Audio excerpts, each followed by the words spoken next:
In Kingdom Come Deliverance, Radzig Kobyla is the somewhat erstwhile father of our favorite blacksmith turned all-around badass, Henry. In this story, Radzig is depicted largely as a noble figure and ardent supporter of King Venceslas against King Sigismund, but who was the real Sir Radzig? We will try to explain that here. If you like this type of content, hit the like and subscribe button so that I know to go ahead and keep making it.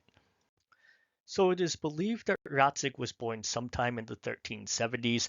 Interestingly, in modern Czech, the word Radzig means seagull and the word Kobyla means mare. However, this almost certainly has nothing to do with Radzig's name. In fact, in Old Bohemian, the name Radzig was quite common amongst nobles and likely was related to the Old Slavic word for battle, which was rat or rats, and this likely had some connotation of warrior. The last name Kobyla was likely an inherited name, however, it is worth noting that some noble families in Eastern Europe took their name from animals that they admired the traits of, and in this case a mare might symbolize endurance, strength, or prosperity and fertility. Maybe someone with a better understanding of Old Bohemian can help here, and maybe they can also help me with pronouncing some of these names, and I obviously apologize for butchering any of the Czech names that happen to come up in this video.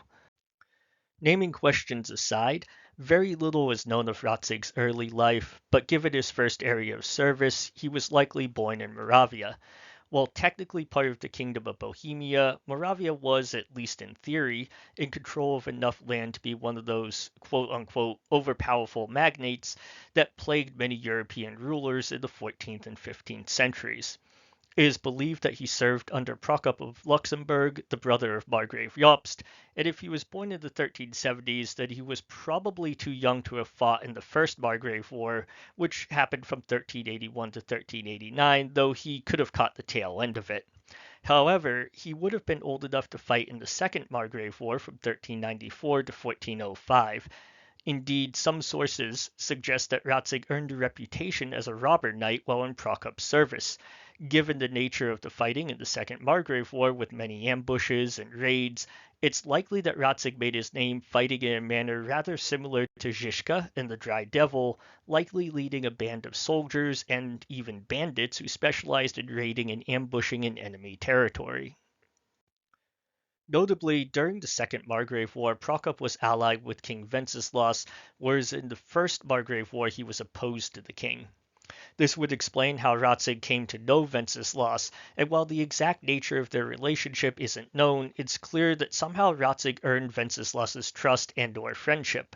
Enough so that in 1403 Venceslas made him the burgrave, which was a military commander, of the castle in Skalitz. This was an important position as Skalitz was a silver mining community and therefore very important to the Bohemian crown. The fact that Radzig was given such a position is interesting. It also demonstrates one of the reasons that King Venceslas struggled to maintain the loyalty of the Bohemian nobility. Traditionally, such important titles as Burgrave of Skalitz might go to a more important member of the established nobility. However, Venceslas was known to award titles to men from the lower nobility, such as Radzig, and even to commoners, and this was a major point of contention in Bohemia and was one of the driving factors behind the revolts that Venceslas faced.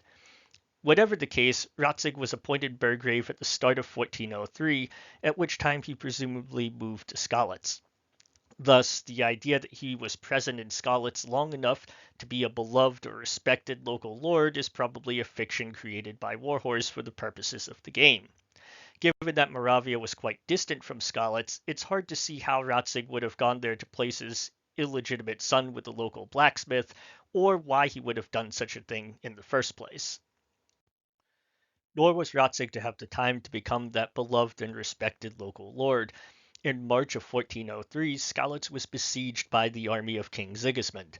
The reasons for this were likely multifold. Sigismund was undoubtedly exasperated by the continued resistance to his rule from some Bohemian nobles. Attacking Skalitz would serve the dual purpose of undermining the resistance's economic base by removing control of the silver mines, and also of sending a dread message to his enemies that continued resistance could lead to their properties being sacked and taken as well. In addition, Radzig was only a minor noble, and Sigismund likely believed that attacking his holding would anger the more established Bohemian nobility substantially less than attacking the lands of someone more established. Faced by the might of Sigismund's army, Radzig made the same decision that he made in Kingdom Come Deliverance I.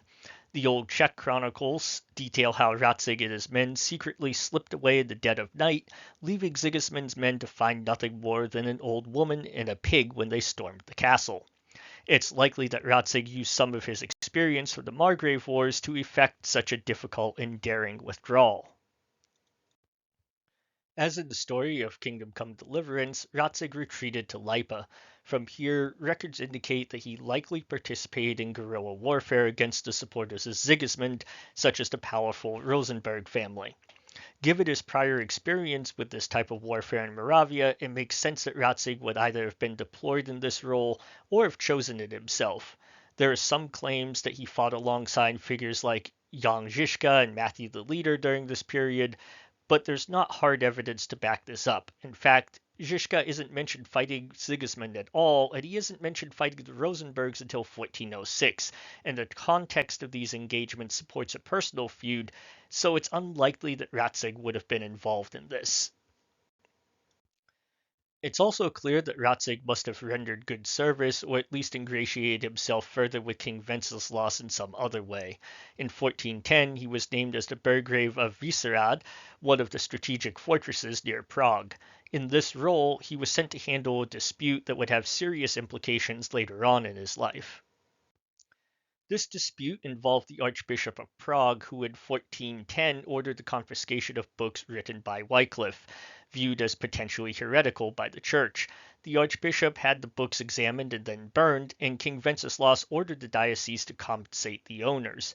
Radzig was one of the men sent to enforce the king's will by confiscating church property after the archbishop had refused, and this earned him the enmity of members of the conservative faction in the Bohemian Church. However, in 1412, Radzig is seen constructing a castle at Komorny Hrádek, located less than 20 miles from Prague. Given its proximity to Prague, this was likely a statement of his wealth and rewarded loyalty to the king. In 1415, there are records showing that Radzig was the patron of a church in the nearby village of Kostzárady, which indicates that he was tied to this area and involved in the local community. A year later, in 1416, Radzig was dispatched by the king back to Kuttenberg, this time to collect taxes. Radzig was by this point a known supporter of Jan Hus, who had been executed the year before, and it appears that local preachers, likely from the same conservative faction that Radzig had angered in 1410, incited a mob against him.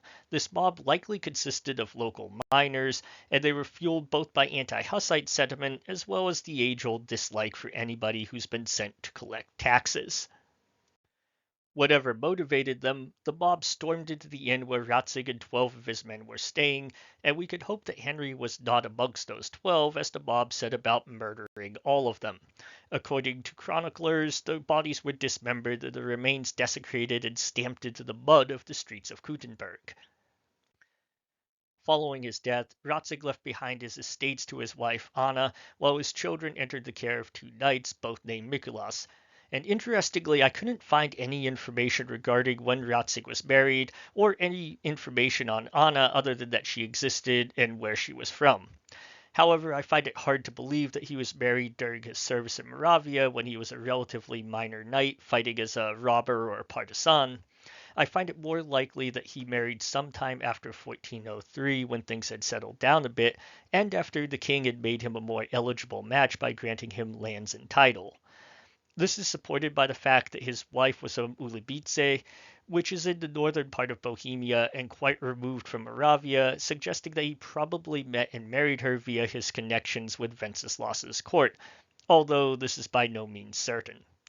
In addition, on his death his children were given into the care of other knights, and this is suggestive that they were both too young to take control of their father's estates or to be married off to eligible suitors in the case of girls.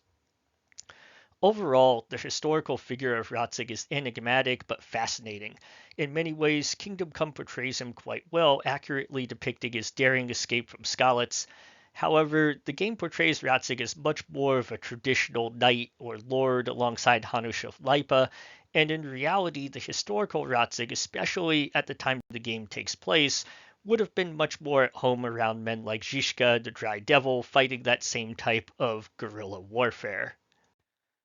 Looking ahead to future content for Kingdom Come, I'll be interested to see how the game chooses to portray Radzig, especially as many players think a future Kingdom Come Deliverance 3 will focus on the Hussite Wars. This would require Warhorse to write Radzig out since he died in 1415, which is 4 years before the commonly accepted start date of the Hussite Wars. I'm also interested to see if, as Radzig gets more land and titles, Henry is also rewarded. As we stated earlier in the video, Venceslas was known to reward lower ranking knights and commoners beyond what was considered quote unquote normal at the time, and Henry is certainly deserving of some nice rewards. Most importantly, will Henry be spared his father's fate? Or is Henry to be one of the 12 men that accompany Radzig on his ill-fated tax collecting mission? Only time will tell, but in any case, it is clear that the future is set for plenty more fun and content to come. Let me know what you think and what you'd like to see happen in subsequent Kingdom Come titles. As always, please feel free to leave comments, and if you like the content, hit the like and subscribe buttons. Until the next time, take care.